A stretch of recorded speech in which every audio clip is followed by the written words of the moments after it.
ಇನ್ನು APL BPL ಕಾರ್ಡುಗಳ ಈ ತಿದ್ದುಪಡಿ ವಿಚಾರಕ್ಕೆ ರದ್ದತಿಯ ವಿಚಾರಕ್ಕೆ ಸಂಬಂಧಪಟ್ಟಂತೆ ದೊಡ್ಡ ಮಟ್ಟದ ಚರ್ಚೆ ಆಗ್ತಾ ಇದೆ.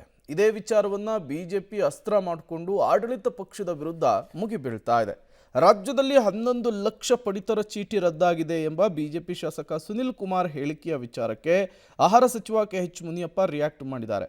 ಪಡಿತರ ನೀಡೋದಕ್ಕೆ ಹಣದ ಕೊರತೆ ಇಲ್ಲ, ಪರಿಷ್ಕರಣೆ ಮಾಡಿದಾಗ ಬಿಪಿಎಲ್ ಅಲ್ಲದೇ ಇದ್ದವರು ಎಪಿಎಲ್ ಮಾಡಿದ್ದೇವೆ, ಅರ್ಹರಿಗೆ ಬಿಪಿಎಲ್ ಕಾರ್ಡ್ ಕೊಡಲಿಕ್ಕೆ ತೊಂದರೆ ಇಲ್ಲ.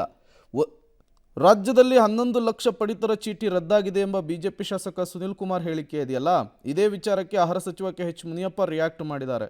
ಪಡಿತರ ನೀಡೋದಕ್ಕೆ ಹಣದ ಕೊರತೆ ಇಲ್ಲ, ಪರಿಷ್ಕರಣೆ ಮಾಡಿದಾಗ ಬಿಪಿಎಲ್ ಅಲ್ಲದೇ ಇರೋರು ಎಪಿಎಲ್ ಮಾಡಿದ್ದೇವೆ, ಅರ್ಹರಿಗೆ ಬಿಪಿಎಲ್ ಕಾರ್ಡ್ ಕೊಡಲಿಕ್ಕೆ ತೊಂದರೆ ಇಲ್ಲ. ಒಂದೇ ಒಂದು ಬಿಪಿಎಲ್ ಕಾರ್ಡ್ ರದ್ದಾಗಿಲ್ಲ. 6.50 ಕೋಟಿ ಜನ ಇದ್ದರೂ ಈಗ 4.50 ಕೋಟಿ ಜನರಿಗೆ ಕಾರ್ಡ್ ಕೊಟ್ಟಿದ್ದೇವೆ. ಆದಾಯ ತೆರಿಗೆ ಕಟ್ಟುವವರಿಗೆ, ಕಾರು ಇರೋರಿಗೆ ಎಪಿಎಲ್ ಅಂಥೇಳಿ ಹಿಂದಿನ ಸರ್ಕಾರವೇ ಈ ನಿಯಮವನ್ನು ಮಾಡಿದೆ. ಪರಿಷ್ಕರಣೆ ಮಾಡುವಾಗ ಅರ್ಹರಿಗೆ ಬಿಪಿಎಲ್ ಅನ್ನು ಕೊಡ್ತೇವೆ. ನಮ್ಮ ಬಳಿ ಇದಕ್ಕಾಗಿ 8,000 ಕೋಟಿ ರೂಪಾಯಿ ಹಣ ಇದೆ. ತಿಂಗಳಿಗೆ 650 ಕೋಟಿಯೇ ಖರ್ಚಾಗಲ್ಲ. ಕೊಡೋದಕ್ಕೆ ಯಾವುದೇ ತೊಂದರೆ ಇಲ್ಲ ಅಂಥೇಳಿ ಸುನಿಲ್ ಕುಮಾರ್ ಅವರಿಗೆ ಮನವರಿಕೆ ಮಾಡಿಕೊಡ್ತೇನೆ ಅಂಥೇಳಿ ಕೆಎಚ್ ಮುನಿಯಪ್ಪ ಅವರು ಸ್ಪಷ್ಟನೆಯನ್ನು ಕೊಟ್ಟಿದ್ದಾರೆ.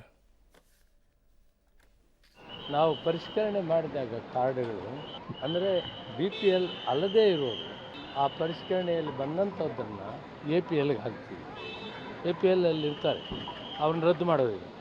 ಬಿ ಪಿ ಎಲ್ ಯಾರು ಅರ್ಹರಿದ್ದಾರೆ ಅವರೆಲ್ಲರಿಗೂ ಕೂಡ ಕೊಡೋದಕ್ಕೆ ತೊಂದರೆ ಇಲ್ಲ, ಹಣ ಇದೆ.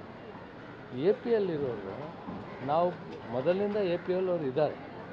ಹಿಂದೆ ಎ ಪಿ ಎಲ್ ಅವರು ಕೂಡ ನಾವು ಸಬ್ಸಿಡಿ ರೇಟಲ್ಲಿ ಕೊಡ್ತಾಯಿದ್ವಿ.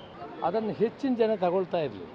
ಆದ್ದರಿಂದ ಅದನ್ನು ಸದ್ಯಕ್ಕೆ ಎ ಪಿ ಎಲ್ಗೆ ಸಬ್ಸಿಡಿ ಕೊಡುವಂಥದ್ದನ್ನು ಸದ್ಯಕ್ಕೆ ನಿಲ್ಲಿಸಿದ್ವಿ. ಪರಿಷ್ಕರಣೆ ಪೂರ್ತಿ ಆದಮೇಲೆ ಎ ಪಿ ಎಲ್ ಅವರು ಬೇಕು ಅಂತ ಮುಂದೆ ಬಂದಾಗ ಬಹಳ ಕಡಿಮೆ ಇದ್ದಾರೆ ಕೇಳೋರು, ನಾವು ಖಂಡಿತ ಕೊಡ್ತೀವಿ. ಪರಿಷ್ಕರಣೆ ಆದಮೇಲೆ ಎ ಪಿ ಎಲ್ ಅವ್ರಿಗೆ ಕೂಡ ಅವಶ್ಯಕತೆ ಇದ್ದರೆ ಕೊಡ್ತೀವಿ. ನಾವು 6.25 ಕೋಟಿ ಜನ ಇದ್ದರೆ 4.25 ಕೋಟಿ ಕೊಡ್ತಾಯಿದ್ವಿ.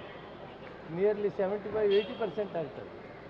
ಅಲ್ಲಿ ಎ ಪಿ ಎಲ್ಲು ಅಂದರೆ ಅರ್ಹರಲ್ಲದವ್ರು ಜಾಸ್ತಿ ಇದ್ದಾರೆ ಅಂತ ಭಾವನೆ ಬಂದಿದೆ. ಪರಿಷ್ಕರಣೆ ಮಾಡಿದರೆ ಇನ್ಕಮ್ ಟ್ಯಾಕ್ಸ್